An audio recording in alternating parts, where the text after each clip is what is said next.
The following is a non-profit internet review series meant as a supplemental storyline to a community mass playthrough. Both entities are protected under the fair use rules of international copyright law. Pokemon and all other related franchises represented in Super Smash Bros. Are all owned by Nintendo, Sega, Konami, Capcom, and Namco Bandai Enterprises. Any specific headcanons represented are credited to the writer behind said interpretation, and the targeted material is owned by its respective producers. Please support the official release! What's this? Wreck-It Ralph's getting a sequel? Really? Yeah, it's true! Which means director Rich Moore is probably using it to fulfill his promise of exploring console and mobile-type games. Be a shame if it wound up being an absolute rip-off of Food Fight like last time. Not that anything's wrong with that, it's obviously a much better movie.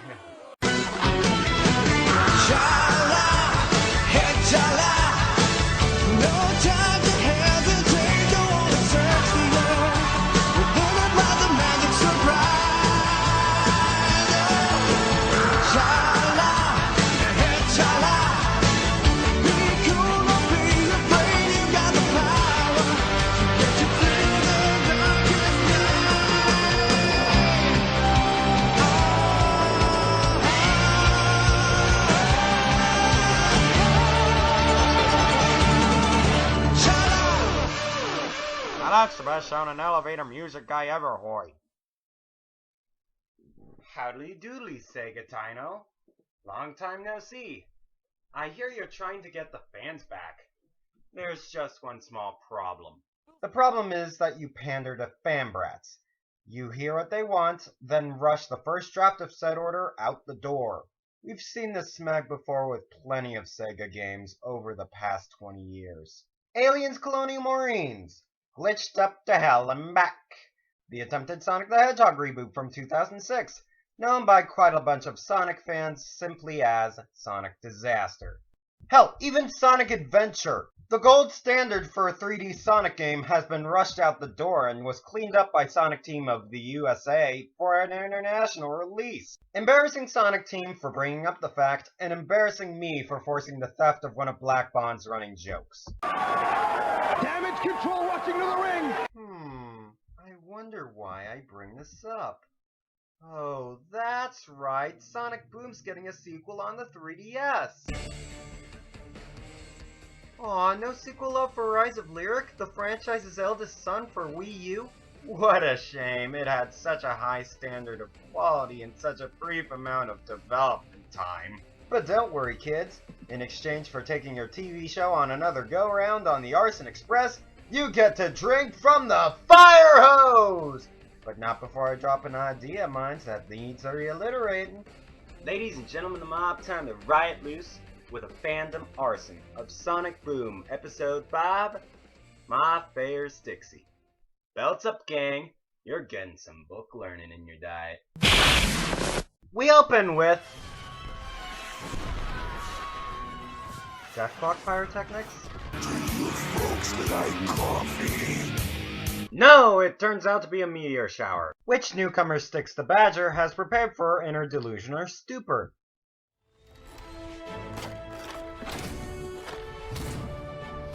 Aw man, so the stage maker can make basketball possible in Smash? Just what the hell was going on when I was away? Ugh. Oh. Wildfires, floods, people trying to be my thoughts. I have defense systems for all sorts of junk. Back at the staff apartment, we engage in the activity you know the show very well for. A nice dry dose of Nothing happening. and I know exactly how to set the mood.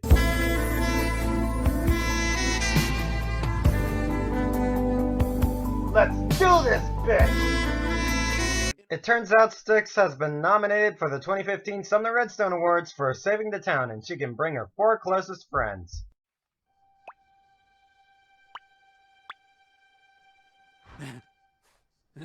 Sorry, comedy chimp. Don't worry, comedy chimp. Your days are coming. She refuses the invite on account of being booked solid dumpster diving, but joins up at the promise of a shiny object we've affectionately called the Fib. Don't ask why we call it the fib, you'll know when you see it. There's just one small problem. I'm a feral badger. Oh, you don't say. Shouldn't feral creatures be unable to, talk? I'll embarrass myself. Ain't that the story of my life? Oh, cool, E3 coverage. Amy offers to teach Stitch proper dinner party etiquette, and she accepts the montage. Because a montage is the best way to go when you're hours away from the grand galloping gala such as this one. We all fucking know you want in on this party. And we all know that the decision will still stand. Because plot relevance.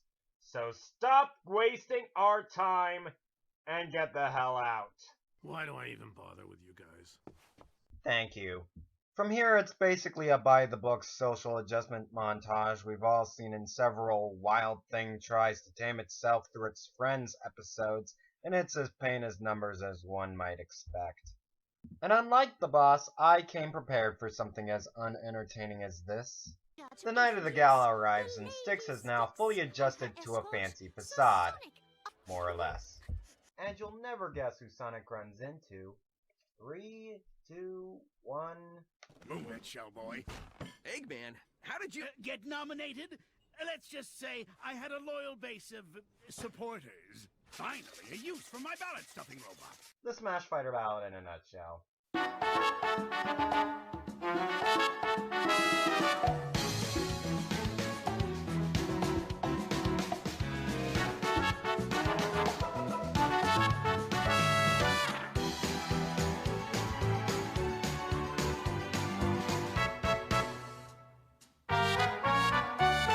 Oh, and spoilers, by the way.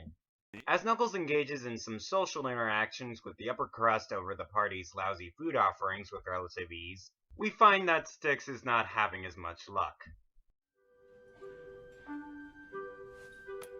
What is this? It's your pre-salad, post-soup, mid-appetizer, post-cocktail, tertiary thimble fork. I'll admit from experience that joke about the silverware, that was pretty funny. Why can't all social justice warriors be like the creators of Gone Home? And just, create things? Ladies and gentlemen, we're ready to announce this year's winner. Leroy the Turtle claims the fib for Mobian of the Year, resulting in Eggman being a sore loser and inevitably providing an alarm clock to wake up the kids who probably fell asleep watching this. I will admit that here, Eggman's attack is much more justified, but then again, Eggman had no business being in this episode to begin with. Still, an action's an action. Time to get something even more exciting. Bring it on.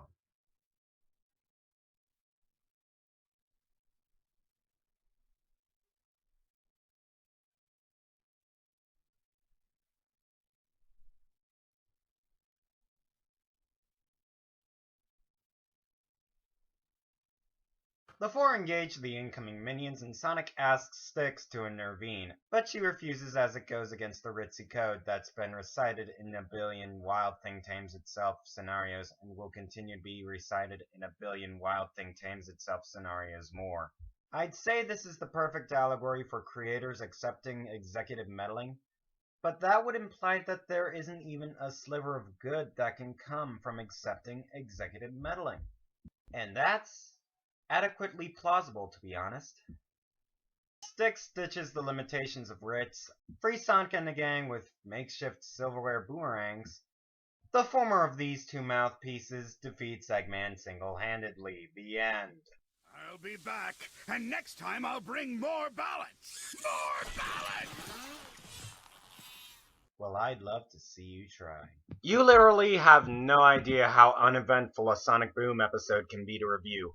I made this review during the production of the Smash Brothers review. It's that boring. Because I, for one, could have been working on a revitalization plan for Sailor Moon that would prove to be a hell of a lot better than anything its original creator and the company that commissioned its series would have come up with. But no, I had to visit the retirement home where the blue blur sadly works nowadays. Yet again. I would recommend this show as a remedy for insomnia, but with its constant wake-up calls, stick with a night of watching Twitch plays Pokemon.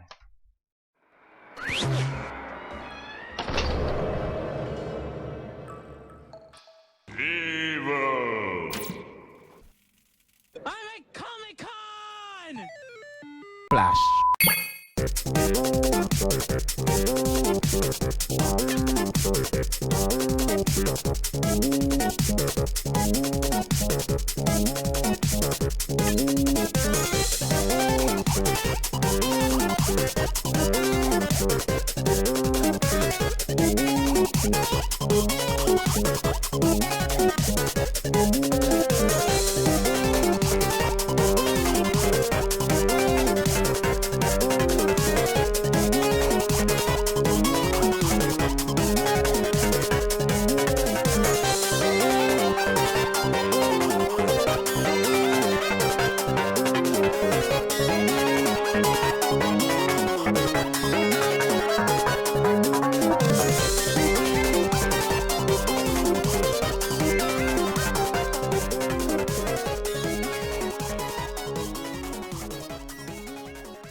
A proper lady requires an escort for the gala. Monkey!